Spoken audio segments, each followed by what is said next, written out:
Maraming mga pangalan ang sumikat, pero meron ding mga mandirigmang tahimik na lumaban. Nagbuwis ng lakas pero hindi masyadong nabigyan ng pansin. Isa na rito si Eric Hamili, isang boksingerong Pinoy na minsang kinilalang isa sa pinakadelikadong kalaban sa kanyang dibisyon.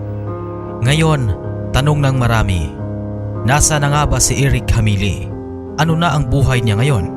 At paano nga ba nagsimula ang kanyang pag-angat sa boxing? Si Eric Hamili ay ipinanganak at lumaki sa simpleng pamumuhay. Tulad ng maraming batang Pinoy, maaga niyang naranasan ang hirap ng buhay. Kulang sa pera, kulang sa oportunidad, pero puno sa pangarap. Bata pa lang siya, nakita na niya ang boxing bilang daan palabas ng kahirapan. Hindi lang ito laro para sa kanya. Ito ay pagkakataon para umangat sa buhay at sumikat. Sa murang edad nagsimula siyang magsanay sa mga local gym. Walang mamahaling gamit, walang personal trainer, puro disiplina lang, sipag at tapang ang kanyang dala. Araw-araw tumatakbo siya sa umaga, nagsa-shadow box sa gabi at nagtiyaga sa sparring kahit mas malalaki ang kalaban. Dito, unti-unting nahubog ang kanyang estilo. Agresibo, matibay at hindi umatras sa palitan. Hindi nagtagal napansin ang galing ni Eric Hamili sa local boxing scene. Sunod-sunod ang panalo niya sa amateur bouts, dahilan para mabigyan siya ng pagkakataong pumasok sa professional boxing. Sa kanyang pro career, ipinakita niya agad na hindi siya basta-basta.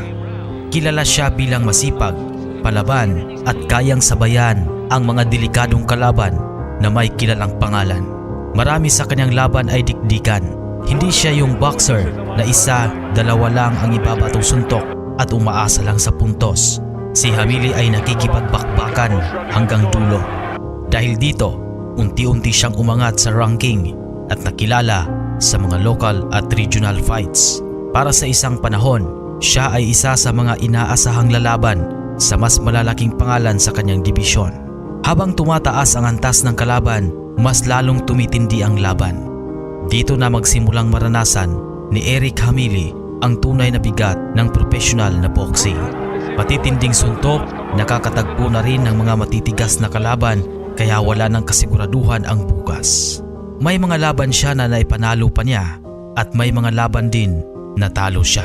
At sa bawat pag-akyat niya sa ibabaw ng ring, dala niya ang tapang at determinasyon.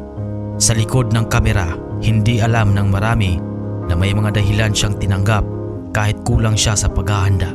May mga laban na nilabanan niya kahit hindi gaanong kondisyon ang kanyang katawan. Buhay ang nakataya ng isang boksingero para lang kumita. Ito ang realidad dahil ganito kahirap ang buhay ng isang hindi super sikat na boksingero. Hindi lahat may milyon, hindi lahat may endorsement. Ang iba, lumalaban para lang may maibigay sa pamilya. Ang unti-unting paglayo ni Eric Hamili sa ring. Dumating ang panahon na unti-unting nabawasan ang laban ni Eric Hamili.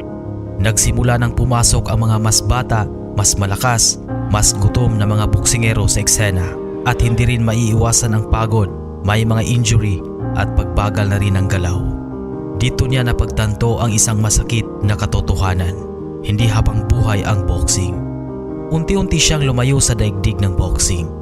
Walang engranding farewell, walang malaking balita, tahimik siyang nawala sa eksena ng boxing. Para sa marami, bigla na lang siyang nawala. Saan na si Eric Hamili ngayon? Ngayon si Eric Hamili ay namumuhay ng tahimik at simpleng buhay. Wala na sa ring, wala na sa camera, pero makikita sa social media post na namumuhay siya ng simple ngunit komportable sa buhay. May magandang tirahan, may sasakyan. Makikitang dala pa rin niya ang disiplina ng isang boksingero. Ayon sa mga ulat at mga nakakakilala sa kanya, siya ay nakatuon na ngayon sa pamilya at normal na trabaho. Hindi man siya naging milyonaryo sa boxing, nakuha niya ang pinakamahalagang yaman, ang karanasan, respeto at dangal. Hindi lahat ng bayani ay nasa headline. Ang iba, tahimik lang pero totoo. Si Eric Hamili ay patunay na hindi nasusukat sa kasikatan ang tapang ng isang boksingero.